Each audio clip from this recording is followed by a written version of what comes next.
እንዳታሳልፉት እባካችሁ። የምራመድበት እግሬ ላጣን ከሀገር ውስጥም ከሀገር ውጭም ያላችሁ እባካችሁ የምንቀሳቀስበት ሳይክሌ ጎማው እዚህ የለም። እናቴ ከተሸከመች ነው የምታመላልሰኝ። አሁንም እባካችሁ የምታውቁት ሰዎች አሁንም ካላችሁ ከታች ባለው ቁጥር ደውሉልን። ሻንቲ ገራጆች እንባላለን እና እንደምታዩት እሉዬ በጣም እየተቸገረች ነው ያለችው። እባካችሁ ነው የምላችሁ። እቺ ጀግና የሆነች እህታችን ሕፃን ልጅ ናት፣ ታዳጊ ናት፣ ብዙ ነገር ማየት የምትፈልግ ልጅ ናት እና እባካችሁ የሙያውን ነገር እኛ እናስተካክላለን እና ያለው በምንም ቢሆን እቺን ጎማ በቀይሩላት በጣም ደስ ይላል።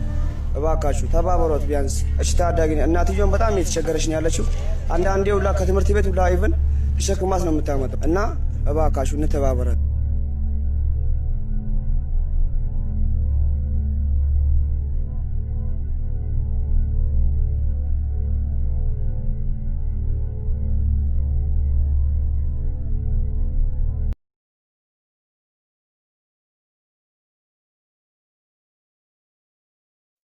ወዳችኋለሁ እንዳረሱኝ።